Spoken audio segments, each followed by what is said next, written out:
Assalamualaikum warahmatullahi wabarakatuh.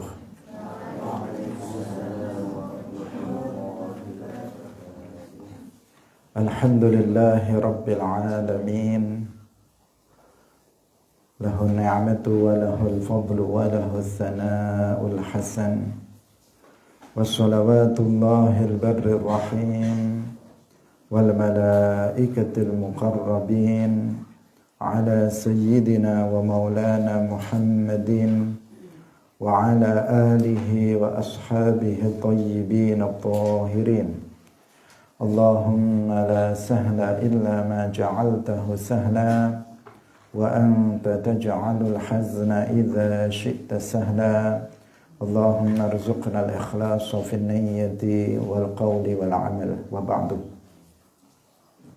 Ila nabiyil Mustafa sallallahu alaihi wasallam wa ikhwanihi minal anbiya'i wal mursalin wa syuhada'i was salihin, khususan ila sultanil awliya Syekh Abdul Qadir al-Jilani wa Syekh Ahmad al-Rifa'i wa Syekh Baha'iddin al-Naqsyabandi wa Syekh Abdullah al-Harari wa ila arwahi muassis jam'iyyati Nahdlatul Ulama Syekh Muhammad Hashim Ash'ari wa Syekh Bisri Sansuri wa Syekh Abdul Wahab Hasbuh وإلى أرواح جميع أهل القبور من المسلمين والمسلمات. الفاتحة. أعوذ بالله من الشيطان الرجيم. بسم الله الرحمن الرحيم. الحمد لله رب العالمين الرحمن الرحيم مالك يوم الدين. Iyyaka na'budu wa iyyaka nasta'in. Ihdinas siratal mustaqim. Siratal ladzina an'amta 'alaihim ghairil maghdubi 'alaihim waladdallin. Amin. Hadirin hadirat kaum muslimin muslimat, pemirsa Madu TV rahimakumullah. Kita bersyukur kepada Allah Subhanahu wa taala pagi hari ini. Allah Subhanahu wa taala memberikan taufiknya kepada kita semuanya sehingga kita bisa mengawali hari ini dengan amal ketaatan, yaitu hadir dalam majelis ilmu. Semoga hari ini kita bisa memenuhi hari dengan berbagai macam ketaatan. Amin ya rabbal alamin. Salawat dan salam semoga tetap terlimpahkan kepada Nabi Agung, makhluk termulia, Imamul Anbiya wal Mursalin, Sayyiduna wa Maulana Muhammad sallallahu alaihi wasallam, para sahabatnya, keluarganya, serta seluruh umat Islam yang mengikuti beliau ila yaumil qiyamah. Mari kita ikhlaskan niat kita masing-masing. Kita hadir dalam majelis ilmu semata-mata mencari ridho Allah Subhanahu wa ta'ala. Sampai pada hadis 146.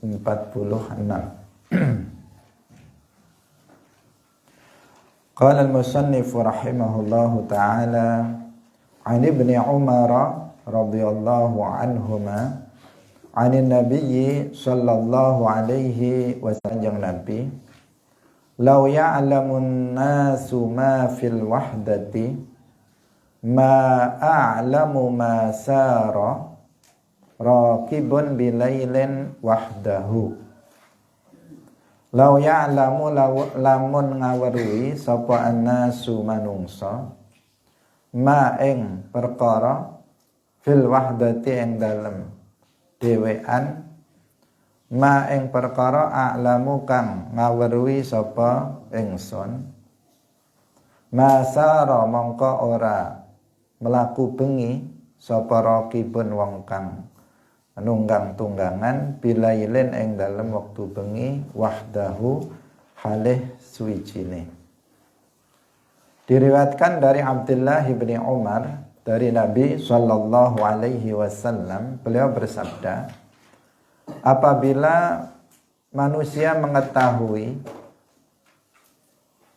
mengetahui perjalanan seperti hal buruk yang akan terjadi apabila seseorang itu sendirian, maka dia tidak akan melakukan perjalanan di waktu malam sendirian.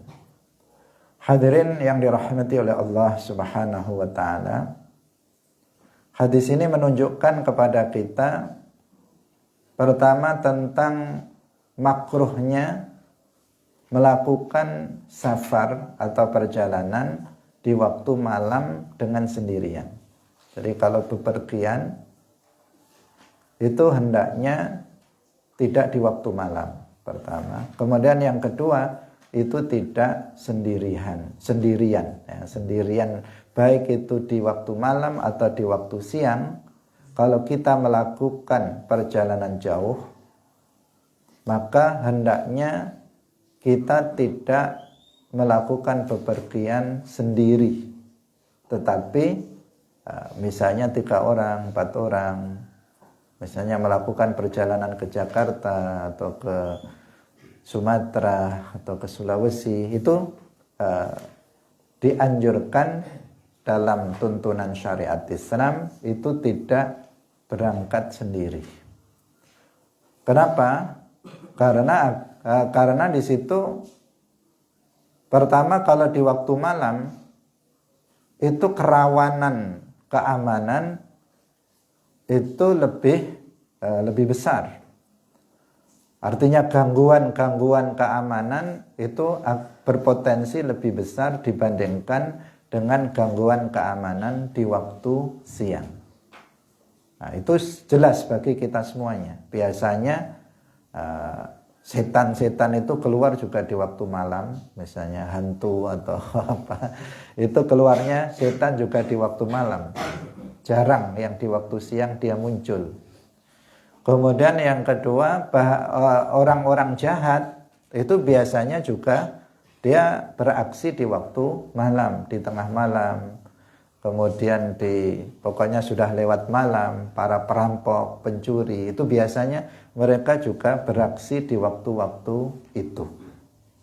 Sehingga ketika seseorang melakukan perjalanan di waktu malam, maka sendirian, maka di sini dikhawatirkan akan terjadi bahaya terhadap keamanan, keselamatan dia.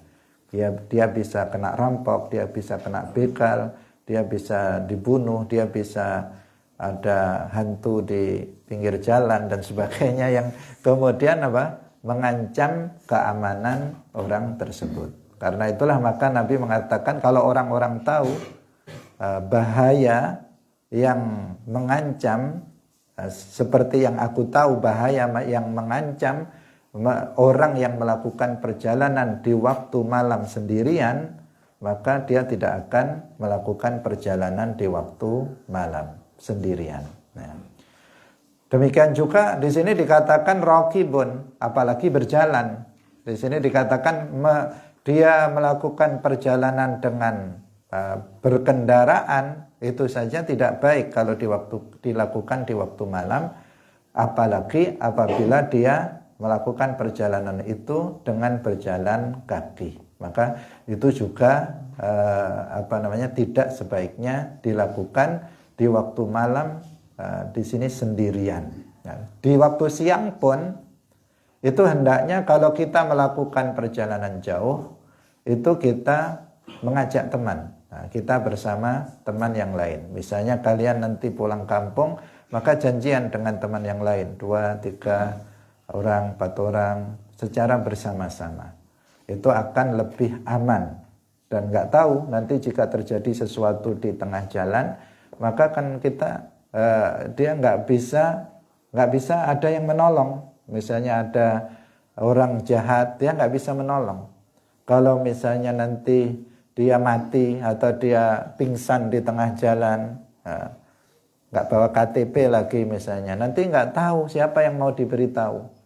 Kalau terjadi kecelakaan di jalan sementara dia sendirian, nanti biar orang nggak akan bisa tahu, nggak ada yang bisa menolong. Karena itulah maka di sini dalam hadis ini Islam mengatur sampai perjalanan pun, melakukan bepergian pun ada aturannya. Meskipun di sini hukumnya bukan haram atau bukan wajib. Artinya bukan haram untuk melakukan bepergian di waktu malam, tidak haram, makruh karena Nabi menganjurkan untuk tidak melakukan bepergian di waktu malam sendirian.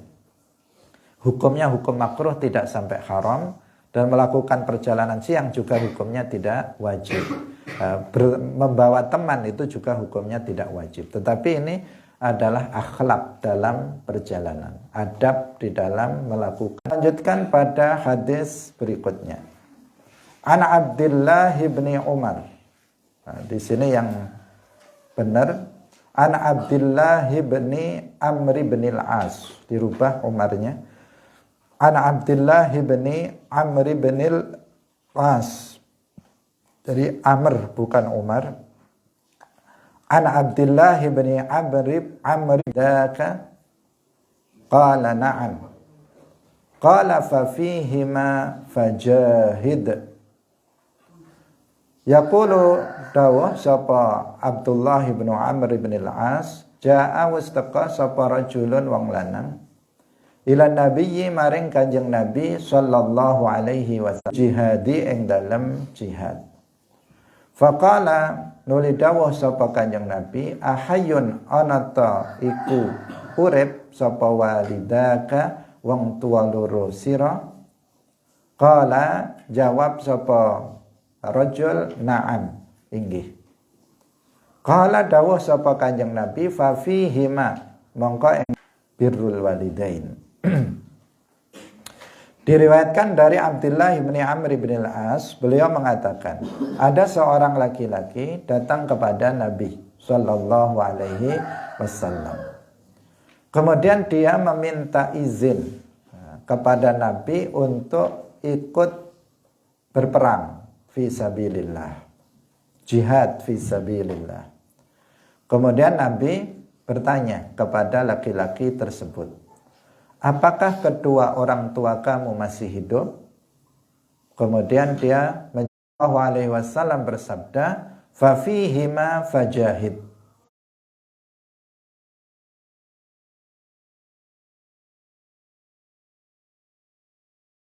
Bagi penduduk daerah ini, kita fardu ain untuk kemudian ikut dalam jihad. Fardu kifayah itu adalah apabila misalnya umat Islam melakukan ekspansi ke daerah-daerah lain untuk dalam rangka untuk menyebarkan Islam, untuk menghilangkan kekufuran dan kesyirikan, maka di sini hukumnya adalah fardu kifayah. Nah, di sini jihad yang dimaksud di sini bukan jihad yang fardu ain, tetapi jihad yang fardu kifayah. Sehingga ada seorang laki-laki datang kepada Nabi minta izin untuk ikut dalam jihad. Ikut dalam jihad yang hukumnya fardu kifayah. Kemudian Nabi bertanya dulu, tidak langsung memberikan izin, tetapi Nabi bertanya, apakah kedua orang tua kamu masih hidup? Kemudian dia menjawab, masih hidup. Kalau seperti itu maka kamu lakukan birrul walidain saja. Berbakti kepada kedua orang tua kamu. Ini menunjukkan tentang keutamaan dari birrul walidain, berbakti kepada kedua orang tua. Seperti yang sudah kita jelaskan kemarin, berbakti kepada kedua orang tua itu yang pertama tidak melakukan uququl walidain, yaitu tidak menyakiti kedua orang tua dengan rasa sakit yang tidak ringan. Kemudian yang kedua yaitu dengan menambahnya berbuat baik, al-ihsan ilaihima, berbuat baik kepada kedua orang tua, mentaatinya dalam hal-hal yang itu hukumnya mubah. Bukan mentaatinya dalam perkara yang wajib. Kalau yang perkara yang wajib itu sudah jelas karena memang kewajiban. Misalnya kedua orang tuanya memerintahkan dia untuk sholat maghrib atau sholat isya. Itu sudah kewajiban dia untuk melaksanakan, diperintah atau tidak diperintah. Tetapi kalau kedua orang tuanya misalnya memerintahkan dia untuk membeli kebutuhan di warung, di toko misalnya, itu sesuatu hal mubah. Birrul walidain itu taat terhadap kedua orang tua dalam perkara-perkara seperti ini. Al-ihsan ilaihima, berbuat baik atau membantu kedua orang tuanya, memenuhi kebutuhan-kebutuhannya dan semacamnya. Itu yang disebut birrul walidain.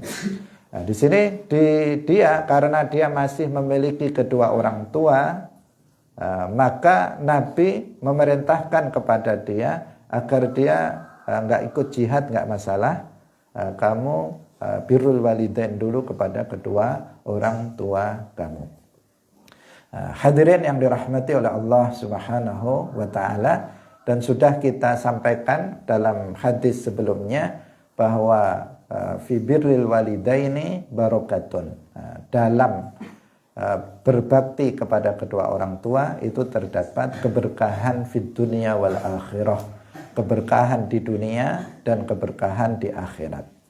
Orang yang melakukan birrul walidain, maka pada umumnya kehidupannya di dunia ini dia akan mendapatkan kebahagiaan, kesenangan di dunia ini. Sebaliknya, mereka para anak yang durhaka kepada kedua orang tuanya, pada umumnya mereka akan mendapatkan azabnya di dunia dengan tidak mendapatkan kebahagiaan dan kesenangan hidup di dunia ini. Nah, karena itu sangat penting bagi kita para anak ini, karena semua orang itu anak. Selain meskipun dia orang tua, dia juga anak. Statusnya selalu jadi anak itu bukan hanya yang masih kecil, yang masih belum menikah, tetapi kita yang tua pun juga berstatus sebagai anak. Nah, kita hendaknya melakukan birrul walidain untuk mendapatkan kebaikan dan keberkahan kehidupan kita di dunia dan di akhirat. Para aulia itu adalah orang-orang yang sangat berbakti kepada kedua orang tuanya. Kalau ada seseorang misalnya secara zahir ibadahnya bagus, misalnya dia sholatnya bagus, bukan hanya sholat wajib tetapi juga sholat sunnah, semua dilakukan secara berjamaah misalnya, kemudian dia rajin berzikir, rajin sholat malam, rajin sedekah, rajin berinfak dan seterusnya, tetapi dia durhaka kepada kedua orang tua. Apakah dia bisa menjadi orang soleh? Tidak, dia tidak akan menjadi orang bertakwa karena di sini dia meninggalkan salah satu kewajiban birrul walidain. Nah, karena takwa itu artinya menjalankan semua kewajiban, sementara ada kewajiban yang belum dia jalankan, yaitu melakukan atau berbuat baik kepada kedua orang tua. Karena terkadang ada orang yang secara dari sisi ibadahnya lahiriah kita lihat bagus, tetapi dia juga paham terhadap ilmu agama, tetapi ternyata perlakuannya terhadap kedua orang tuanya tidak baik. Maka orang seperti itu nggak akan pernah menjadi orang soleh, apalagi waliullah. Nah, ini menunjukkan hal itu sehingga sampai jihad yang akan diikuti oleh seseorang pun itu mempertimbangkan izin dari kedua orang tua. Nah, kalau orang tuanya tidak memberikan izin, dalam hadis yang lain, lebih dahulu kepada kedua orang tua. Kalau kedua orang tuanya membolehkan dia berangkat untuk jihad, maka berangkat. Tetapi kalau kedua orang tuanya itu misalnya dia sudah tua, kemudian mereka hidup bergantung kepada anaknya, kemudian kalau anaknya salam. Yaqulu dawuh sapa Kanjeng Nabi, la yakhluwanna, ora nyepi temenanan sapa rajulun wong lanang bimra'atin kelawan wong wadon ajnabiyah. Wala tusafiranna, lan ora utawa lan aja lunga temenanan sapa imra'atun wong wadon illa wa ma'aha, kejaba lan sartane imra'ah sapa mahramun mahram. mahramun utawi mahram, illa wa ma'aha kejaba lan iku sartane imro'ah mahramun utawi mahram. Faqama nuli ngadeg sapa rajulun wong lanang, faqala nuli dawuh sapa rajul, ya Rasulullah, uktutibtu fi ghazwati kadza wa kadza. Uktutibtu artinya wis den tulis sapa ingsun fi ghazwati kadza ing dalem perang mengkene wa kadza lan mengkene. Wa kharajat lan metu sapa imraati bojo wadon ingsun hajatan halih wong kang haji. Qala dawuh sapa Kanjeng Nabi, izhab lunga sapa sira fa hujja nuli haji sapa sira ma'amra'atika sartane bojo wadon sira. Hadirin rahimakumullah. Nah, hadis ini penting untuk kita perhatikan bersama.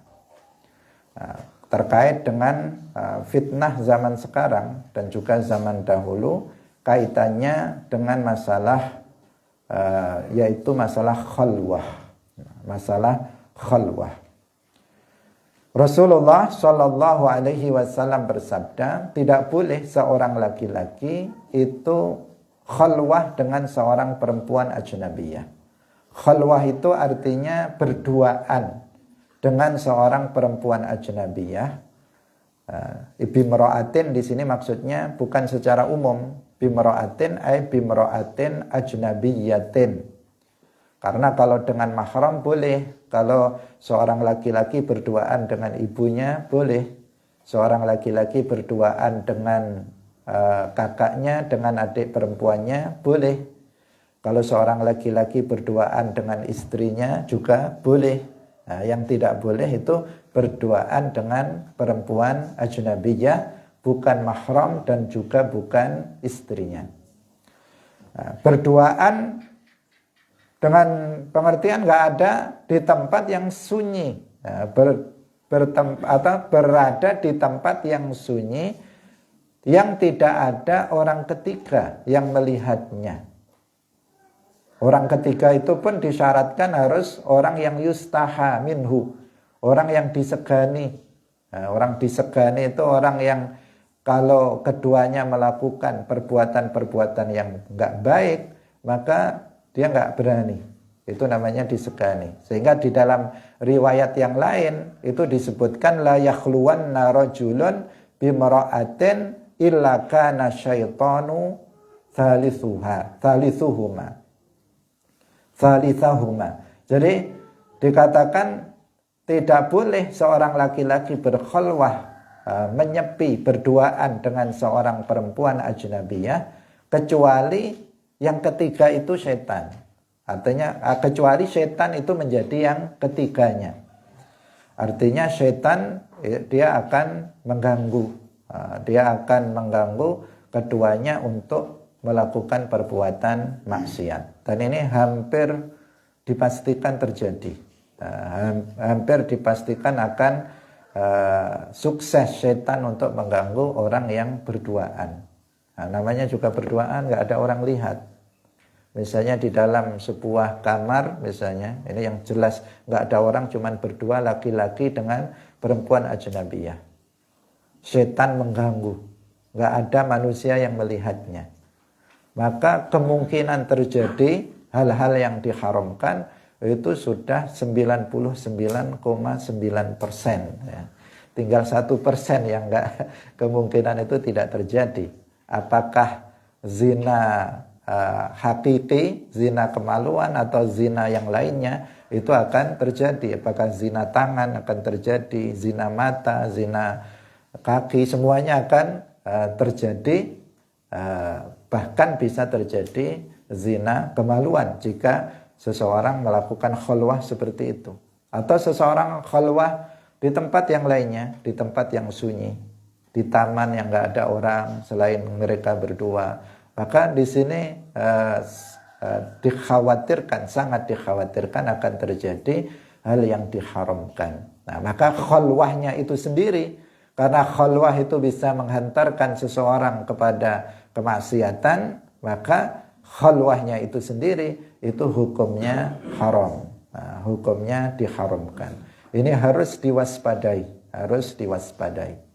Nah, jangan sampai seseorang melakukan hal yang seperti itu. Apabila seorang perempuan misalnya datang tamu seorang laki-laki sendiri, tamu dari suaminya misalnya, dia sedangkan perempuan itu di rumah sendirian, nggak ada orang lain, maka jangan dimasukkan, laki-laki itu jangan dimasukkan, silahkan masuk ke dalam rumah misalnya, kemudian keduanya berduaan di dalam rumah tersebut, itu khalwah.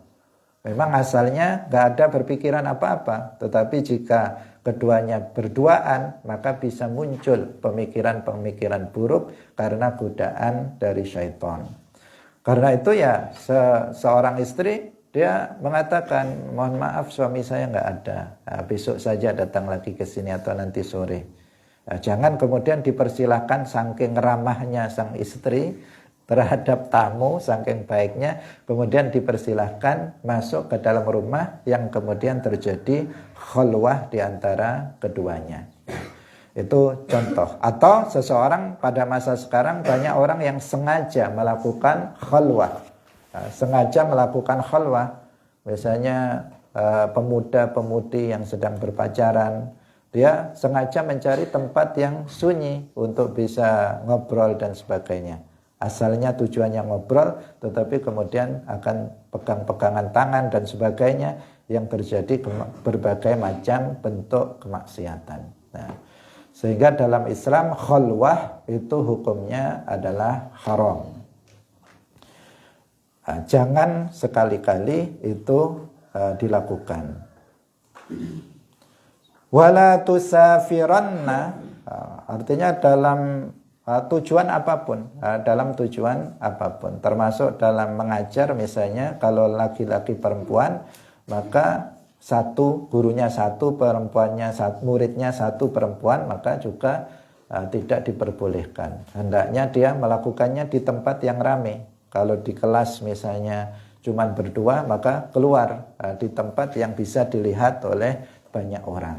Nah, hadirin rahimakumullah. Meskipun perempuan itu adalah tunangannya, nggak boleh, karena tunangannya belum menjadi istri, belum menjadi istri. Karena ada sebagian pemahaman dari kebanyakan orang, kalau sudah bertunangan itu sudah bebas, seakan-akan kalau sudah tunangan sudah menjadi miliknya. Padahal tunangan itu belum menikah, dan bertunangan itu bisa dibatalkan. Nah, kapanpun bisa dibatalkan oleh kedua belah pihak, bisa tidak jadi. Karena itu meskipun seseorang sudah berstatus itu khitbah, bertunangan, itu tetap belum diperbolehkan untuk melakukan khalwah, apalagi lebih dari itu. Kemudian yang berikutnya, wala tusafiranna imra'atun illa wa ma'aha mahramun. Wala tusafiranna imra'atun, janganlah seorang perempuan itu melakukan bepergian jauh kecuali dia bersama mahram atau suaminya. Nah, apalagi suaminya, kalau suaminya boleh. Nah, jadi seorang perempuan tidak boleh, haram melakukan bepergian jauh sendirian tanpa didampingi oleh mahram, bapaknya, saudara laki-lakinya, anak laki-lakinya misalnya. Nah, tidak boleh seorang perempuan melakukan perjalanan jauh sendirian. Nah, harus didampingi oleh mahram, yaitu suaminya boleh atau mahramnya juga boleh. Nah, ini dalam rangka bukan untuk mengekang kaum perempuan, tetapi dalam rangka untuk menjaga keamanan dan keselamatan kaum perempuan.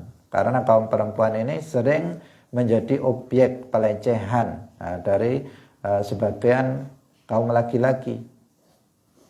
Itu sering sekali karena seorang perempuan dianggap berposisi sebagai orang yang lemah. Dari sisi fisik itu lemah. Seorang perempuan itu pada umumnya mereka lemah lembut, mereka tidak berani, pemalu dan sebagainya. Itu pada umumnya sifat kaum perempuan. Di sini ada titik lemah yang mengkhawatirkan atau membahayakan keamanan kaum perempuan apabila dia melakukan perjalanan jauh. Misalnya dia sendirian, bepergian ke Jakarta atau ke Sumatera sendirian, naik bis sendirian. Kemudian di sini rawan kalau ada laki-laki yang nakal melihat ini perempuan kok sendirian. Dia akan berani, misalnya duduk di sampingnya, kemudian berusaha mengganggunya, merayunya dan sebagainya. Atau bahkan nanti merampok barang-barang miliknya. Itu merampas barang-barang miliknya, tasnya, emasnya dan sebagainya, itu akan sangat mungkin terjadi.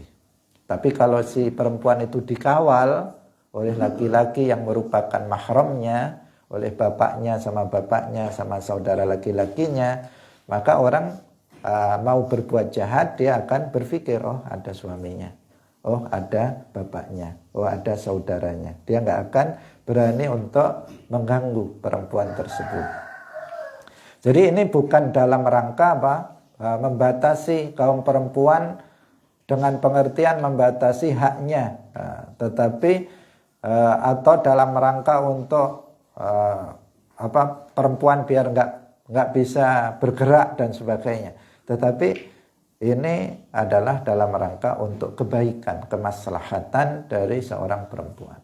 Islam itu sangat memuliakan kaum perempuan. Tidak benar apabila dikatakan bahwa Islam itu diskriminatif dengan pengertian negatif. Tidak. Tetapi Islam justru sangat menghormati dan memuliakan perempuan, sehingga perempuan ditempatkan di tempat yang mulia agar kehormatannya itu tetap terjaga. Sehingga aturan-aturan dalam Islam sampai ada yang itu dikhususkan untuk kaum perempuan seperti yang sedang kita pelajari ini. Di antara hukum bahwa kaum perempuan tidak boleh melakukan bepergian jauh kecuali bersama mahramnya. Tapi pada masa sekarang luar biasa, kaum perempuan sudah pada berani-berani untuk melakukan perjalanan jauh. Bukan hanya sekedar jauh, tetapi jauh sekali. Jauh sekali. Sampai ada pergi ke Malaysia sendirian, bekerja lagi di sana. Kemudian ada yang ke Hong Kong, ada yang ke Korea, ada yang ke Arab. Sendirian dia melakukan perjalanan di sana tanpa didampingi suaminya, tanpa didampingi mahramnya.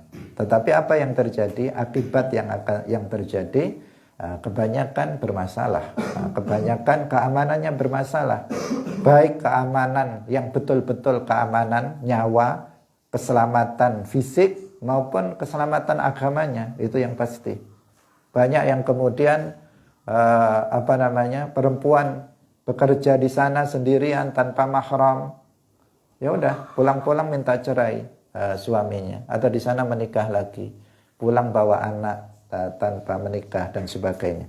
Akan terjadi hal-hal yang buruk yang menghilangkan kedudukan, kehormatan seorang perempuan.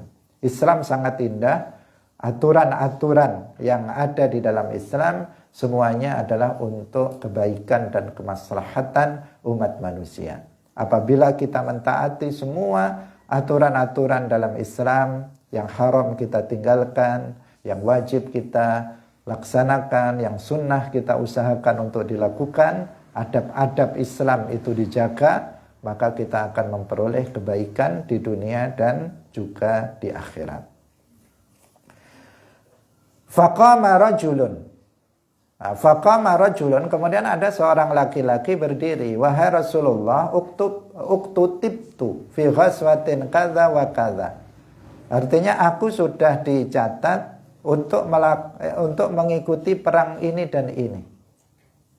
Dan istriku itu keluar untuk melaksanakan ibadah haji. Qala, bagaimana itu wahai Rasulullah sallallahu alaihi wasallam? Qala, Rasulullah sallallahu alaihi wasallam menjawab, "Izhab fahujja ma'amra'atika." Pergilah kamu dan kamu hajilah bersama istrimu. Artinya istrimu kamu dampingi. Jangan dia melakukan perjalanan jauh, yaitu untuk melaksanakan haji sendirian, tetapi kamu dampingi dia agar dia tidak jatuh kepada perkara yang diharamkan, yaitu apalagi hajinya ini adalah haji yang sunnah. Seorang perempuan jangan dia melakukan perjalanan seperti itu kecuali didampingi oleh mahram atau didampingi oleh suaminya. Hadirin yang dirahmati oleh Allah Subhanahu wa taala. Sehingga kita perlu tahu siapa saja mahram kita dan siapa yang bukan mahram. Dalam hal dua ajaran tadi, masalah khalwah dan masalah bepergian jauh, ini kan kaitannya dengan mahram. Bahwa boleh kalau dengan mahram. Khalwah boleh kalau dengan mahram. Bepergian jauh boleh dengan mahram. Enggak boleh apabila tidak boleh apabila dengan selain mahram atau selain suami. Sehingga kita harus tahu mana yang mahram dan mana yang bukan mahram. Mahram itu ya seperti yang tadi kita sebut, yaitu bapak, anak, saudara laki-laki, itu adalah yang disebut dengan mahram. Kalau misalnya istri dari saudara kita itu bukan mahram. Istri dari adik kita itu bukan mahram kita. Istri dari kakak kita, abang kita itu bukan mahram. Karena apa? Karena nanti kan bisa menikah seandainya bercerai. Nah, kalau kamu memiliki saudara laki-laki, itu mahram kamu. Saudara kamu laki-laki itu mahram kamu. Kemudian dia punya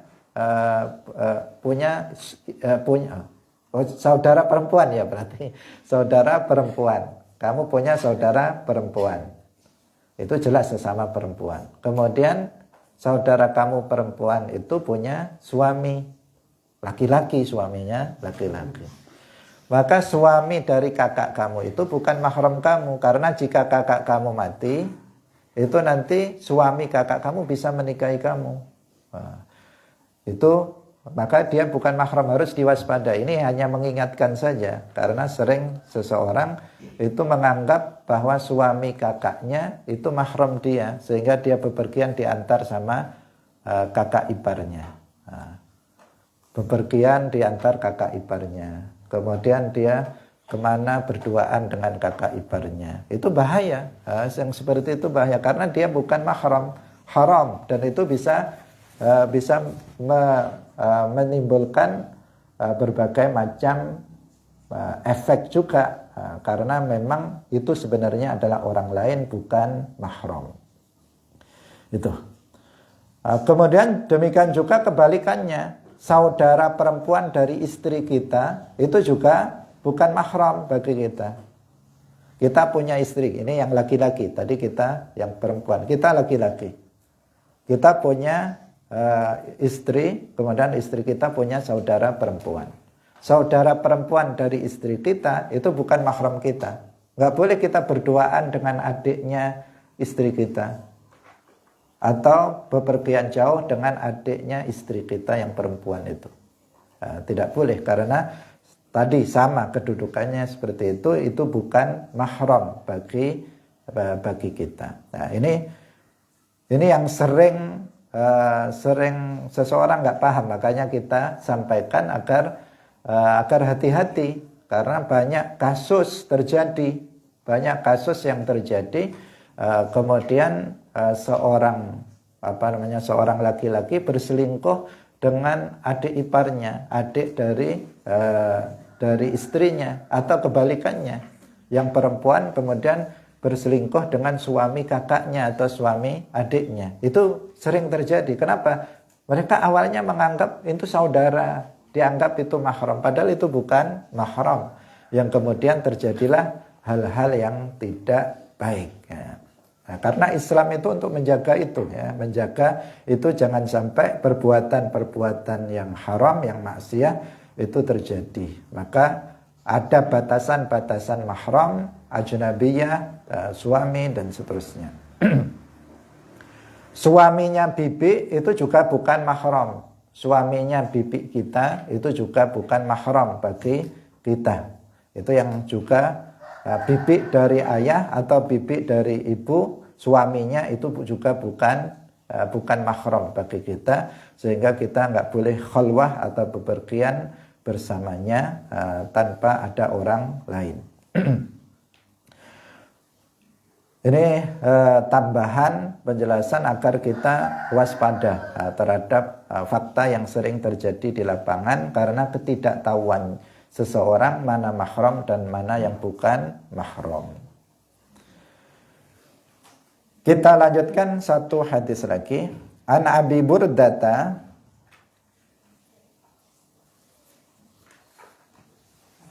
tadi kita telah sebutkan sebelum ke sana. Tadi kita katakan orang ketiga itu harus yang yustaha minhu. Tadi belum kita jelaskan.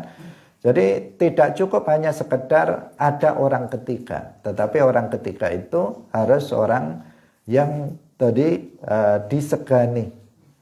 Ketika dia mau berpikir melakukan sesuatu, maka dia nggak berani, takut karena ada orang ini. Itu harus seperti itu. Makanya kalau anak kecil, maka itu tidak mencegah terjadinya khalwah. Ini untuk khalwah yang tadi kita jelaskan.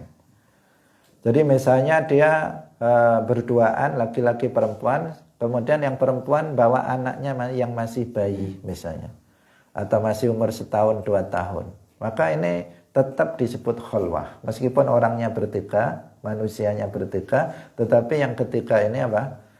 Tidak yustaha minhu. Atau misalnya bertiga, tetapi duanya ini memang sekongkol, sama-sama orang nakalnya misalnya. Yang satu malah mendukung sama yang dua ini, maka ini juga tidak yustaha minhu. Itu tetap hukum khalwah itu tetap terjadi. Kemudian juga harus berhati-hati seseorang yang misalnya dia ngojek, seorang perempuan yang dia ngojek, maka harus berhati-hati. Jangan sampai terjadi khalwah. Kalau misalnya nanti jalannya itu jalan yang rame terus, misalnya nggak ada pot, nggak ada bagian yang tidak rame, maka nggak masalah, asal tidak bersentuhan kulit, dia ngojek sepeda motor, tidak masalah.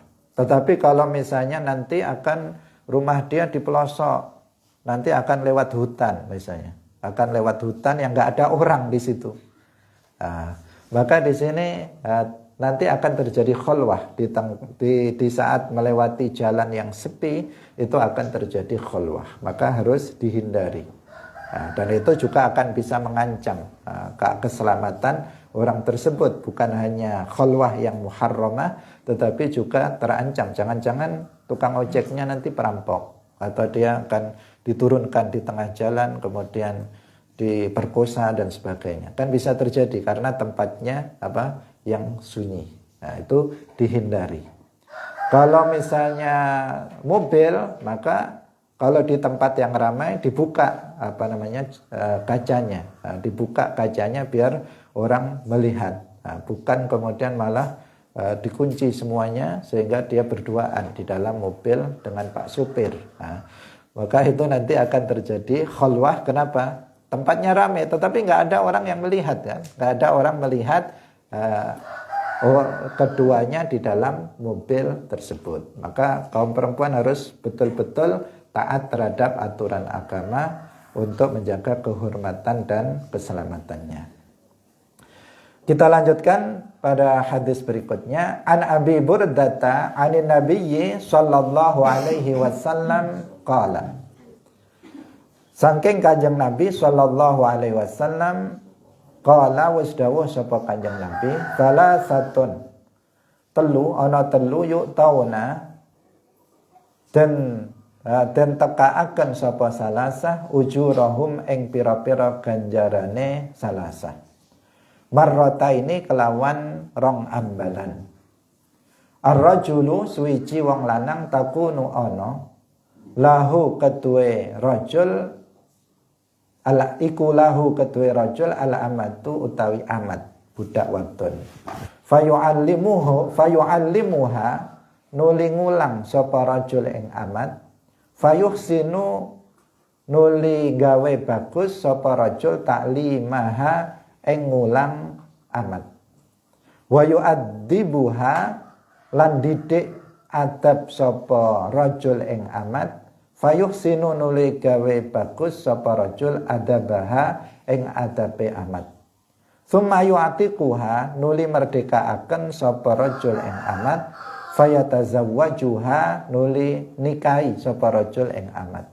Falahu mongko iku ketuwe rajul ajroni utawi ganjaran loro.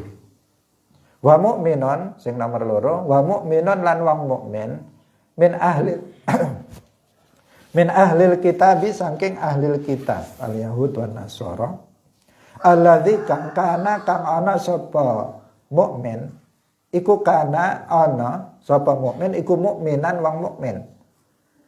Artinya dulunya dia beriman kepada kepada Allah dan Rasulnya, Nabi dia. Tsumma amana, kemudian tsumma amana nuli iman sapa mukmin bin Nabi kelawan Kanjeng Nabi Muhammad sallallahu alaihi wasallam. Falahu mangka iku ketuwe mukmin ajroni utawi ganjaran loro. Wal abdu lan kawula sing nomor 3 wal abdu lan kawula alladzi kang yuaddi kang laksanaaken sapa alladzi haqqallahi ing haqqi Allah. Wa yansahu lan aweh nasihat sapa abd li sayyidihi maring sayyite abd. Falahu mangka iku ketuwe abd ajroni utawi ganjaran loro. Diriwayatkan dari Abi Burdah dari Nabi Shallallahu Alaihi Wasallam bersabda, ada 3 orang yang mereka diberi pahala 2 kali. Jadi dia diberi pahala 2 kali, bukan 1 kali, tetapi dia diberi pahala 2 kali. Siapa 3 orang itu? 3 orang yang mendapatkan pahala double. Siapa? Yang pertama, seorang laki-laki yang punya budak perempuan. Kemudian budak itu diajari ilmu-ilmu agama oleh dia dan dididik, adabnya dididik. Nah, budak perempuan dididik, diajari ilmu-ilmu agama, dididik akhlaknya sehingga budak itu menjadi seorang perempuan yang paham terhadap ilmu-ilmu agama, adabnya bagus. Nah, setelah seperti itu kemudian perempuan itu dimerdekakan. Nah, dimerdekakan dan setelah dimerdekakan kemudian dinikahi oleh dia, ya. Dinikahi oleh dia sendiri, tuannya tadi. Falahu ajroni, maka dia akan mendapatkan 2 pahala. Ini sesuatu yang luar biasa. Sesuatu hal amalan yang luar biasa.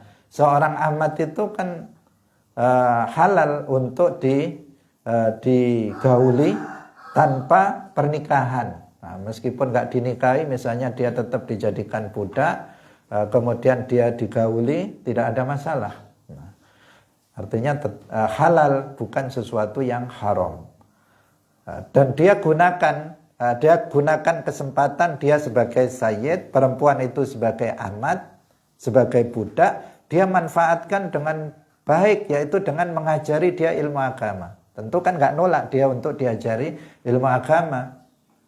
Kalau perempuan yang orang lain misalnya bisa nolak, misalnya ada kamu saya ajari ilmu agama mau, perempuan misalnya, dia bisa nggak mau.